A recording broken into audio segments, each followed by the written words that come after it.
Բարև ձեզ, Ստեփան Գրիգորյան YouTube-յան ալիքի մասնակիցներ։ Ողջունում եմ ձեզ բոլորիդ։ Այսօր մարտի 9-ն է։ Մենք շարունակում ենք մեր աշխատանքը, տեսնում եք ինչ ակտիվ զարգացումներ են գնում աշխարհով մեկ, նաև ու առաջի հերթին Միացյալ Նահանգների շուրջ։ Մենք տեսնում ենք Ուկրաինա, Մերձավոր Արևելք, Սիրիայում մենք տեսնում ենք նոր բախումներ, լուրջ է վիճակը աշխարհում, զարգացումները, ի վերջո այդ զարգացումները կամաց մոտենում են Հարավային Կովկասին, կամաց շոշափում են մեր շահերը, ուրեմն անելիք մենք ունենք, ուրեմն ակտիվ շարունակեք համագործակցել, խնդրում եմ ձեզ կիսվեք, լայքեք, բաժանորդագրվեք, անչափ կարևոր մենք աշխատանք ենք տանում, որ հասկանանք ինչ է կատարվում աշխարհում։ Բայց ես ուզում եմ միջև անցնել մեր քաղաքական մասի մեր հանդիպան, ես ուզում եմ ասել, որ 3 մարտի 8-ն էր։ Մեր կանանց օրն էր։ Դուք գիտեք, մարտի 8-ը կապված է հենց այն լուրջ պայքարի, որը գնում են Միացյալ Նահանգներում, Եվրոպայում կանանց իրավունքների համար։ Այդ օրը հենց խոսում է նրա մասին, որ կանանց իրավունքները պետք է մեծ լինեն, հավասար լինեն տղամարդկանց հետ, ու ստեղ մեծ ճանապարհ աշխարհը անցավ, մարդկությունը անցավ։ Ուրեմն մարտի 8-ի տոնի կապակցությամբ ես ուզում եմ բոլոր սփյուռքայությունում հայ կանանց շնորհավորել, բոլոր արցախայցան կանանց ուզում եմ շնորհավորել։ Նաև ուզում եմ բոլոր առանց բացառությամբ Հայաստանի Հանրապետության կանանց շնորհավորել մարտի 8-ի կապակցությամբ։ Իրոք ես ձեզ ցանկանում եմ հաջողություններ, երջանիկ լինեք, առողջ լինեք, ու այդ ակտիվ լինեք կյանքում, ձեր պրոֆեսիոնալ ոլորտում հաջողությունների հանձնեք։ Կանանց դերը շատ մեծ է, շատ դրական է, ուրեմն ամենայն լավը ձեզ մաղթում եմ։ Նաև ես ուզում եմ շնորհավորել մարտի 8-ի կապակցությամբ, այս անցած տոնի կապակցությամբ, նաև այն կանանց, ովքեր ակտիվ են մեր Ստեփան Գրիգորյան YouTube-յան ալիքում։ Շարունակում ենք մեր աշխատանքը։ Այսօր ես ձեզ պետք է ներկայացնեմ մի քանի թեմաներ, տրադիցիոն թեմա Թրամփի հետ կապված։ Ես տեսնում եմ, որ մի քիչ Թրամփը սկսեց ավելի ճկուն գործել, ինքը հասկացավ ինչ մեծ դժգոհություն է աշխարհում իր պրոռուսական քաղաքականության, պրոպուտինյան քաղաքականության պատճառով, մի քիչ մտցնում է փոփոխություններ իր քաղաքականության մեջ։ Իր քաղաքականության մասին կխոսեմ, ու այդ ճկունությանը մասամբ, որ ցուցաբերում է Թրամփը, կխոսենք Եվրոպայի, Չինաստանի արձագանքի Ուկրաինայի հարցերին, անչափ կարևոր է դա։ Պետք է ասեմ, որ Թրամփի այն ուղերձի, որը ինքը ուղում է տարեկան ուղերձ նախագահի Միացյալ Նահանգների ժողովրդին, այնտեղ շատ ուշագրավ մաս կար, որտեղ որ ինքը ասեց, որ ռուս-ուկրաինական այս պատերազմի խաղաղության անցնելու հնարավորությունը մենակ մեկն է, եթե երկու կողմերն էլ նստեն սեղանի շուրջ, եւ ուկրաինացիք, եւ ռուսաստանցիք, անչափ կարևոր է այդ հայտարարությունը։ Պարոն Զելենսկին, Ուկրաինայի նախագահ, սկզբունքային լինելով Վաշինգտոնում, հիշում եք իր վեճը, բանավեճը Թրամփի եւ Վենսի հետ, բերեց նրան, որ այո, ուղերձում Թրամփը ստիպված էր հաշվի առնել նաև Ուկրաինայի դիրքորոշումը։ Նաև կխոսենք Սիրիայում ընթացող process-ները, նոր բախումներ Սիրիայում, բայց գլխավոր թեման այսօրվա կլինի Ադրբեջանի նոր նախապայմանները եւ նոր տարեր պատմության ֆալսիֆիկացիայի մեջ։ Շատ լուրջ նախապայման նոր դրեց Ադրբեջանը մեր առջև, շատ վտանգավոր հայ ժողովրդի համար։ Ես կոչ եմ անում կառավարությանը այս նախապայմանին ուշադրություն դարձնել։ Ադրբեջանը պահանջում է Հայաստանից Հայաստանում պահկվող ռազմական հանցագործներին հանձնել Ադրբեջան։ Որ հանցագործների մասին, ում մասին է, ինչի մասին է, խոսքը չգիտեմ, բայց լուրջ պահանջ է մեր առջև դրված։ Ակնհայտ է, որ նոր նախապայմանն է չստորագրելու համար խաղաղության պայմանագիրը, բայց շատ լուրջ հետևանքներ ունեցող, ինձ հավատացեք։ Ես միջազգային նորմերը լավ գիտեմ։ Նույնը Ալիևի սուտը Նախիջևանի պատմության հետ կապված։ Այդ իրենց ստերին մենք կարծես թե սովորենք, որ նոր ու նոր ստեր։ Ուրեմն պետք է արձագանքենք, անպայման մտածենք ինչ անենք։ Ում է ուզում Ադրբեջանը, որ մեր կառավարությունը արտահանձնի Ադրբեջանին։ Ուրեմն այսօր լուրջ քննարկում եմ, ես սկսում եմ իմ ելույթը։ Առաջինը Դոնալդ Տրամպի հետ կապված։ Մասամբ ինքը ցուցաբերեց ճկունություն։ Դու գիտեք, որ Դոնալդ Տրամպը որոշում ընդունեց 1 տարով հետաձգել, ավելի ճիշտ երկարացնել սանկցիաները Ռուսաստանի դեմ։ Միաժամանակ ինքը ասում է, Ռուսաստան, մենք սանկցիաները պատրաստ ենք վերանայել, հանել նույնիսկ նավթի ոլորտում, եթե դուք դադարեցնեք կրակել, նստեք սեղանի շուրջ։ Այդ նոր տարերի մեջ ես տեսնում եմ դրական էլեմենտներ, դրական պահեր,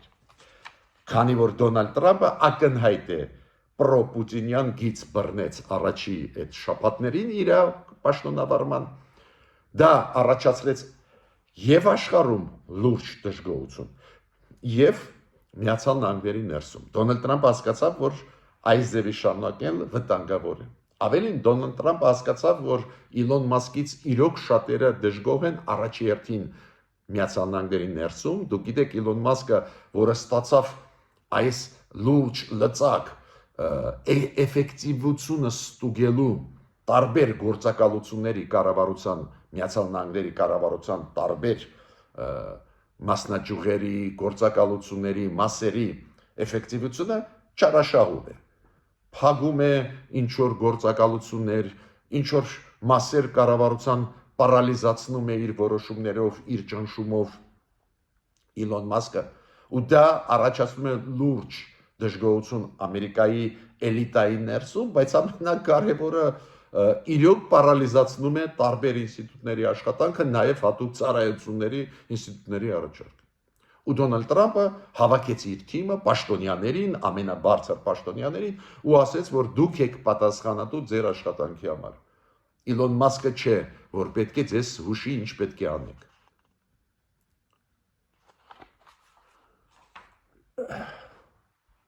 Ինչ եմ ուզում ասել։ Դոնալդ Տրամպը հասկանում է այդ ճնշումը, որը գալիս է տարբեր տեղերից,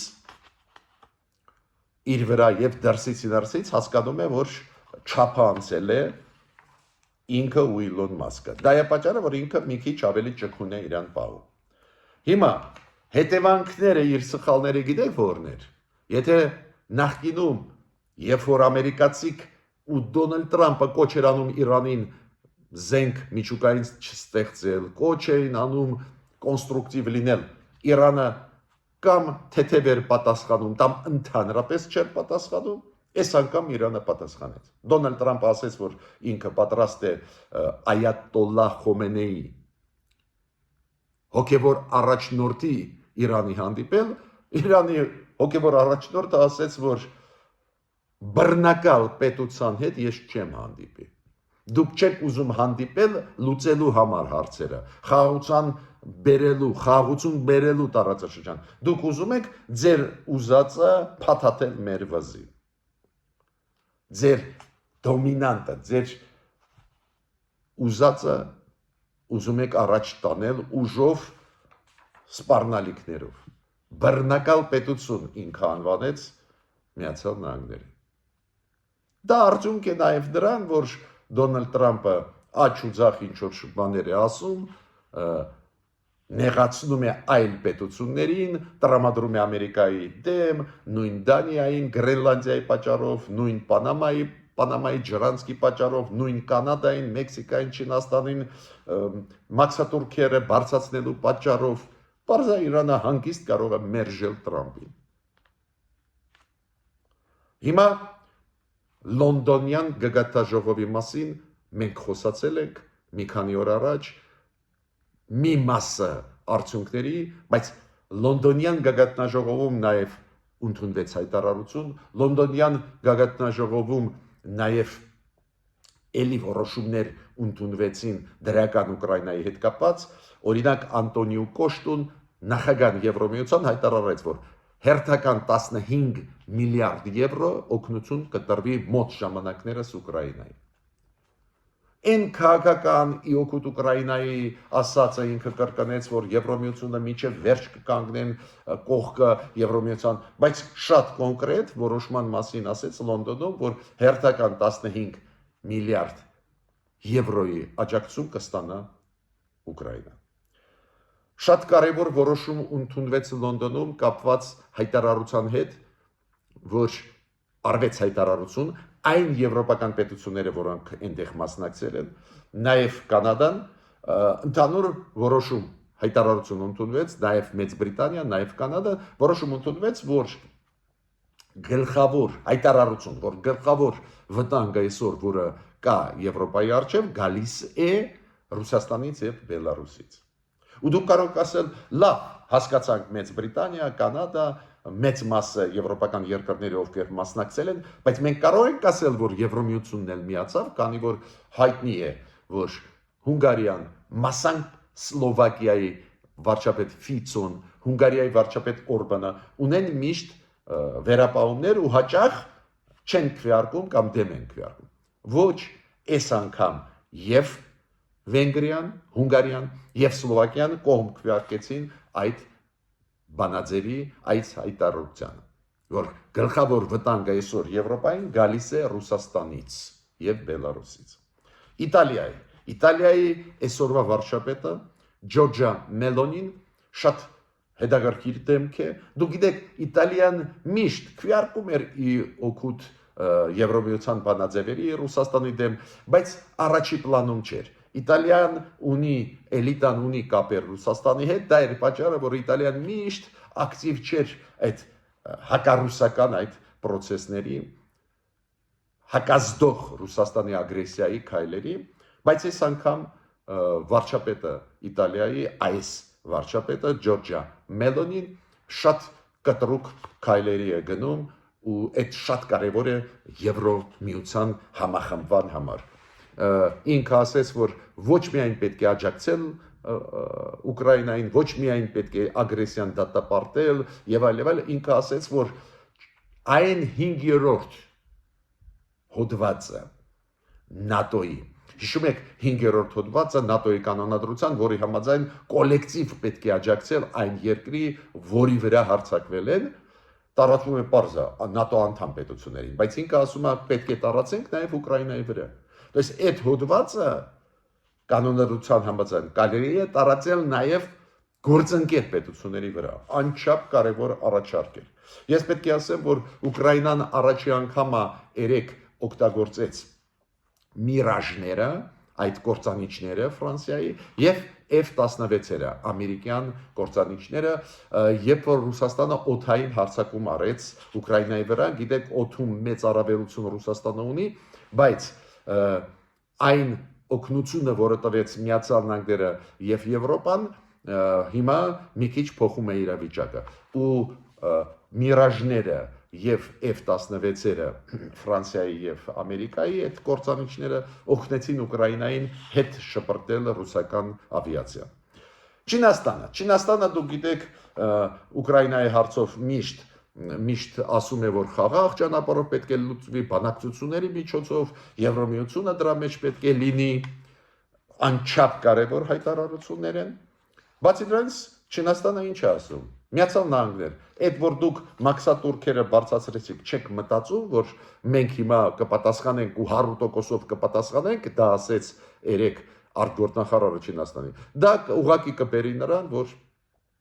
մեր առևտրում եւ դուք եւ մենք կորուստներ ունենանք։ Հիմա Սիրիայի հետ կապված։ Սիրիայում իրոք բախումներ եղան, շատ մտահոգիչ է դա, կարծես թե նոր կառավարությունը ինչքան էլ չեն մեղադրում նրա հետ, որ նախկինում տերորիստական խմբերի հետ, Ալ-Ղայդայի հետ կապ ունեցող էին եւ այլ, կարծես թե սկսեց կայունացնել Սիրիայում իրավիճակը, փորձում էին, հիշում եք, քրդերից պանջեն ենթարկվել, փորձում էին այդ դրուզների գյուղերը, որտեղ որ իսրայելցի կանգնած են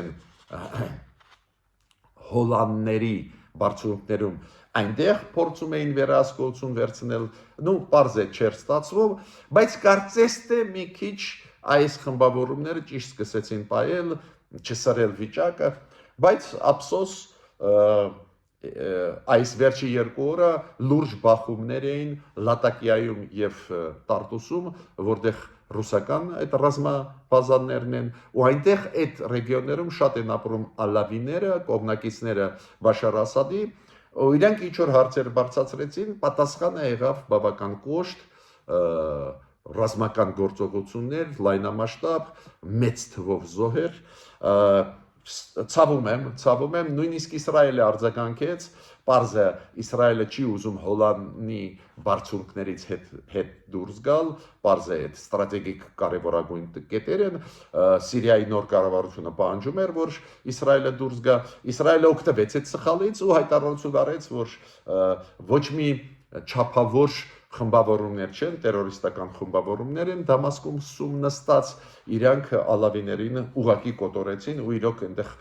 շատ ծանր էր։ Պետք է ցավով ասեմ, որ կա ինֆորմացիան, որ նույնիսկ 2 հայ զոհվեցին, ափսոս հույսով եմ, որ չի հաստատվի այս բացասական լուրը։ Ռուսաստանը պարզ է հայտարարության հանդես եկավ, մենք մտահոգված ենք, Մարիա Զախարովան բան, ինչ-որ խոսքեր մտահոգված են, մեծ ռազմական գործողություններ այդ ոնց է, այդ ինչա, Պեսկովը ասեց այդ Պուտինի պրեսկարտուարը ասեց, որ մեր բազաներին գտնվող Սիրիայում, Լատակիայում եւ Տարտուսում ոչ մի բան չի սպառնում, ես էլ ասում եմ կասկած ես չունեմ, այս գործերի մեջ մատը խառնա Ռուսաստանի, քանի որ այս նոր իշխանությունները Սիրիայի ուզում են հանել այդ 2 ռազմաբազաները Ռուսաստանի իրանց տարածքից ու Ռուսաստանը ստեղ իմ կարծիքով մատը խառնա, դժգոհություն առաջացրեցին այդ մարդկանց մեջ, նուրբ այդ մարդիկ ոտի կանգնեցին ալավիները ու մենք տեսնում ենք Սիրիայում նոր տարեր ապակայունացման։ Հիմա ես անցնում եմ այսօրվա գլխավոր մեր հարցերին, կապված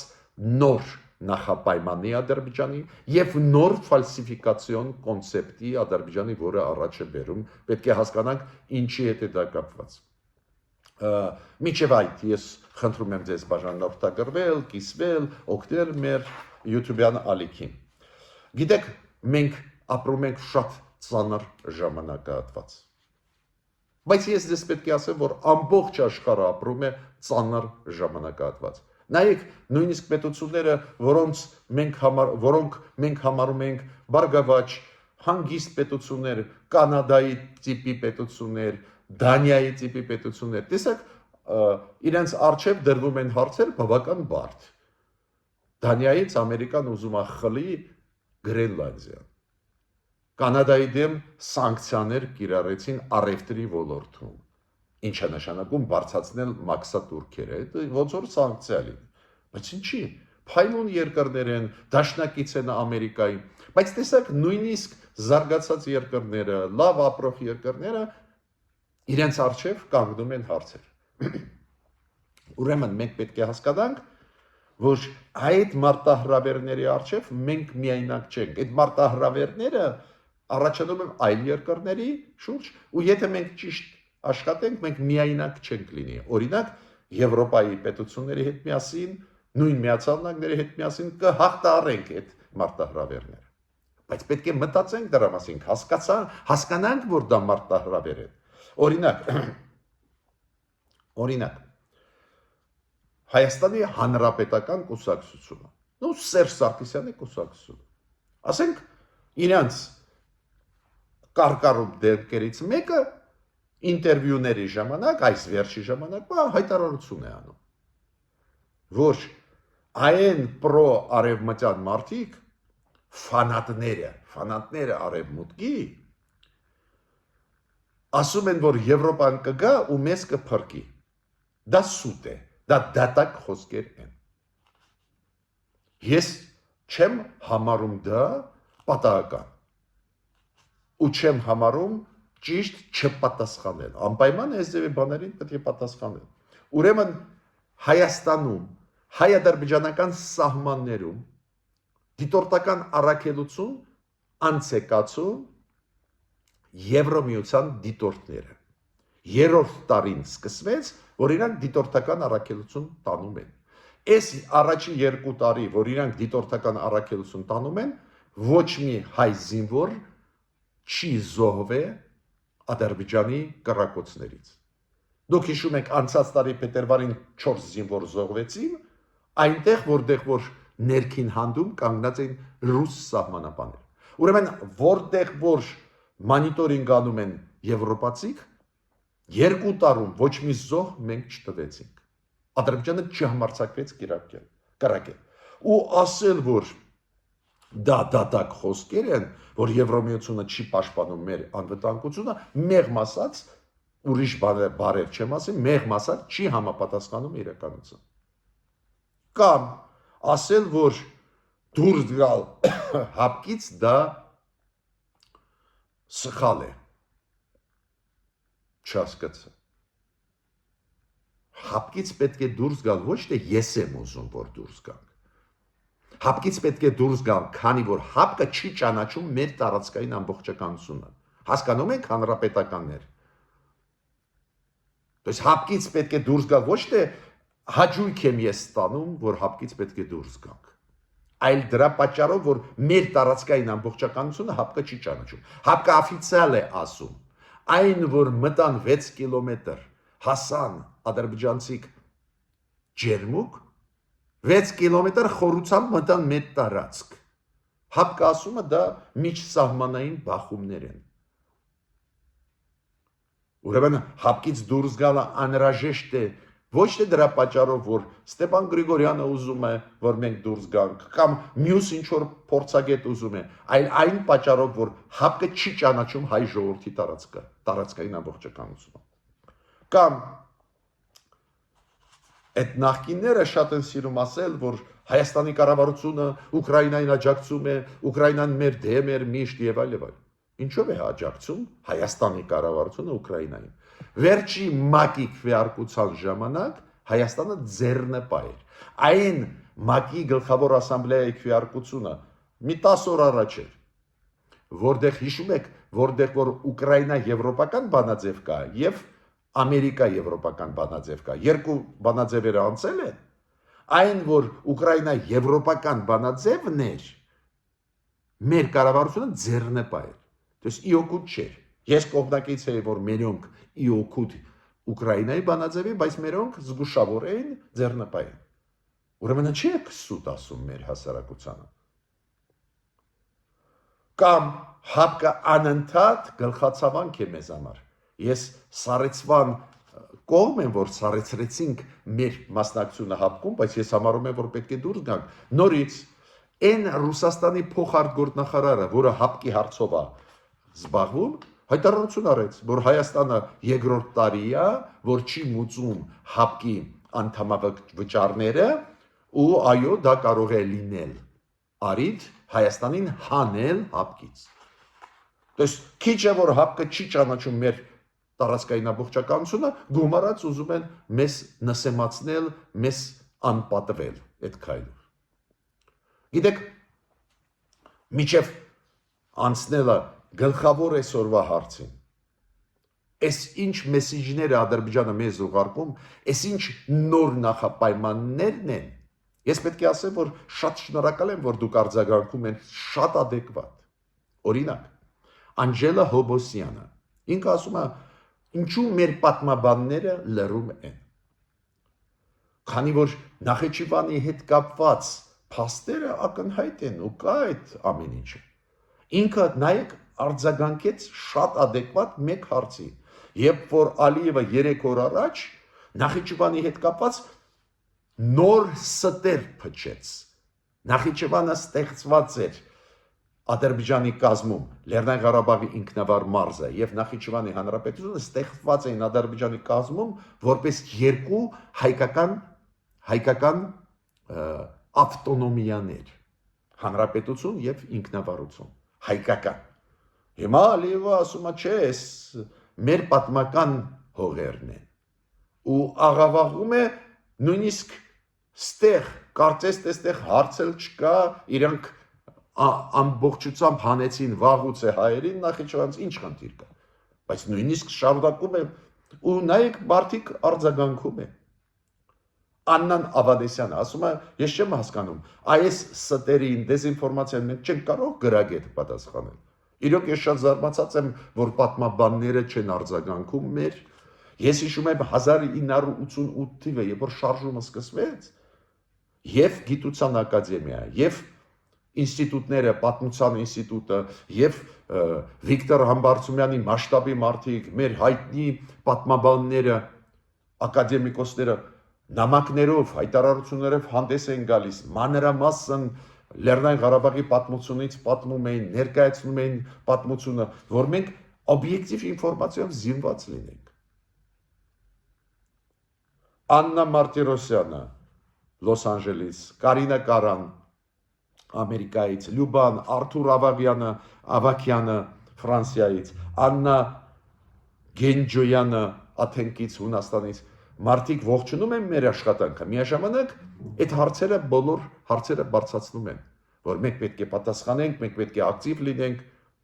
ողջունում են նաև մեր ակտիվ աշխատանքը։ Նուն B այդպես ստորագրեց իր ներկայացնում է մեր YouTube-յան ալիքում։ Ցավում եմ, որ անուն ազգանունը ամբողջությամբ չգրեց նունը, բայց ուզում եմ ասել շատ կարևոր ինքը հարց է բարձրացնում։ Ինքը ասում է, դա վտանգավոր չի, որ Ադրբեջանը դուրս է գալիս վերջին ժամանակներս տարբեր միջազգային կառույցներից, ես ստեղ պետք է գումարել, նաև Ադրբեջանը իր տարածքից հանում է միջազգային կառույցները, Կարմիր խաչը հիմա պլանավորում է հանել, միջ այդ հանեց փախստականների կոմիտեն ՄԱԿ-ի, միջ այդ հանեց երեխաների կոմիտեն ՄԱԿ-ի,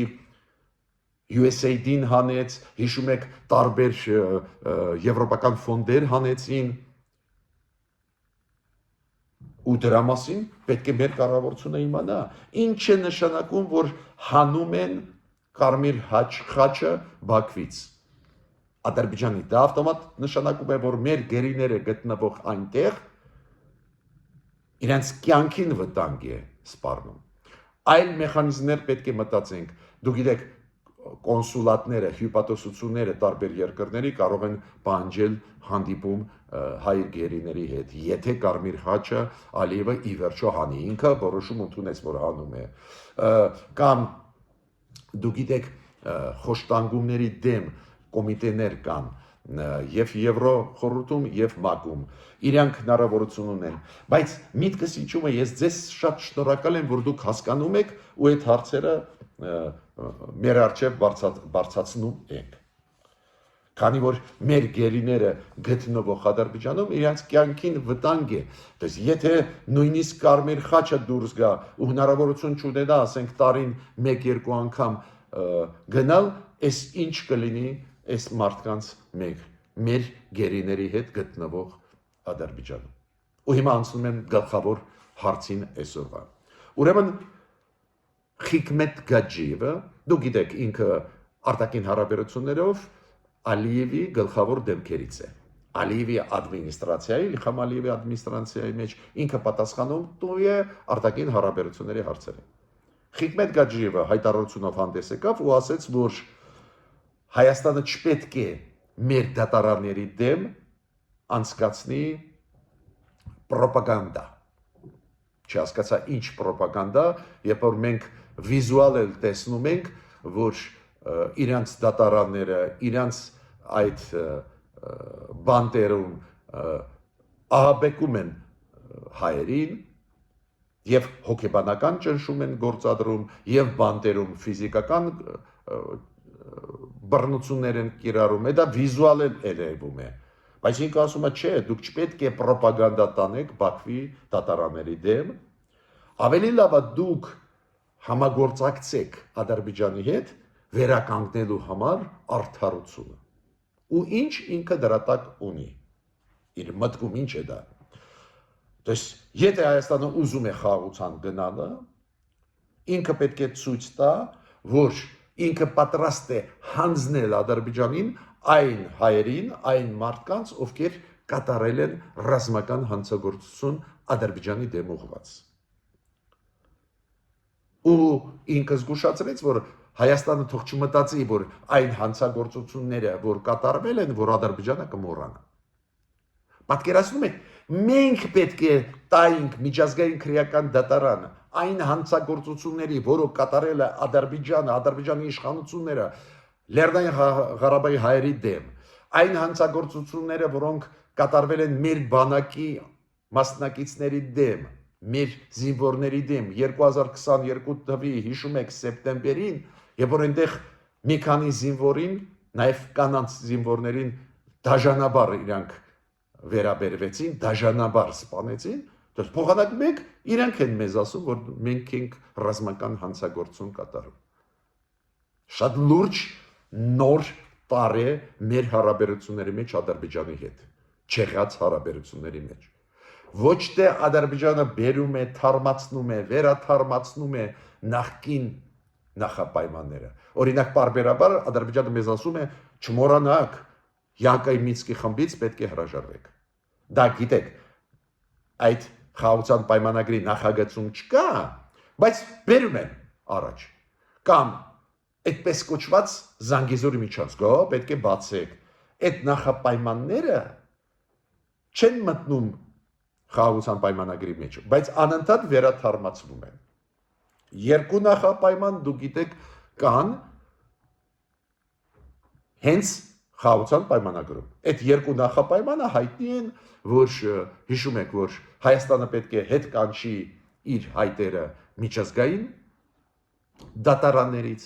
եւ նախապայման, որ հայ-ադրբեջանական սահմանում չպետք է կանգնեն եվրոպական դիտորդներ։ Մենք սովոր ենք, որ այդ նախապայմանները առաջ են բերում, հետո հետ են տանում, հետո նորից առաջ են բերում, հետո կոշտ են դնում։ Հիմա նոր նախապայման, ես ուզում եմ զգուշացնել մեր կառավարությունը նոր նախապայման է դա։ Կյանքում ես չեմ լսել, որ իրանք ինչ որ ասեն, ինչ որ դուք կատարել եք հանցագործություններ ու պետք է Հայաստանը արտահանձնի Ադրբեջանին այդ հանցագործություն կատարողներին։ Համոզված եմ, որ ինչ որ ցուցակներ հիմա ունեն, դա շատ լուրջ է։ Դա պահանջում է մեզանից adekvat արձագանք։ Պետք է դադար տալ, սպասել, որ Ադրբեջանը ստորագրի խաղաղության պայմանագիր, չի ստորագրի։ Դադար տալ այդ գնալ ինչ որ փոխզիջումների, քանի որ մենք գնում ենք փոխզիջումների, չէ՞, մենք ասում ենք լավ, մենք հետ կկանչենք մեր հայտերը, բայց դուք էլ հետ կանչեք, չէ՞, Ադրբեջանը ասում է մենք հետ չենք կանչում։ Նույնը պատմական նոր տարեր, պատմական ֆալսիֆիկացիա նոր տարեր են դա Ալիևը երբ որ ասեց, որ Նախիջևանը դա Ադրբեջանը խողեր են, ադրբեջանական, այդ նոր տարեր են, կյանքում դրա մասին չենք խոսած։ Ուրեմն մենք պետք է սովորենք adekvat արձագանքել, կոչ են անում մեր կառավարությունը դրա վրա ուշադրություն դարձնել։ Այս վերջի երկու հայտարարությունները Իլհամ Ալիևի եւ Հիկմետ Գաջիևի լրջագույն վտանգ են մեր համար այս նոր կոնտեքստով։ Ադրբեջանը փաստորեն այդ երկու հայտարարություններով մերժում է ստորագրել խաղաղության պայմանագիրը։ Նոր իրադարձությունների մեջ ենք մտնում, նոր իրավիճակի մեջ ենք մտնում։ Ես կարծում եմ Ադրբեջանը այդ քայլեր անում է, քանի որ հասկանում է, որ Դոնալդ Տրամփի քաղաքականությունը այլ է, Ադրբեջանին չի ճնշի Միացյալ Նահանգները, կճնշեն միայն Եվրոպան, ու Ադրբեջանը համարում է, որ դա քիչ է։ Ուրեմն կարող են անել իրենց քայլերը մեր դեմ ուղղված։ Նոր իրավիճակի մեջ ենք մտնում մենք։ Միջ նոր հանդիպումներ։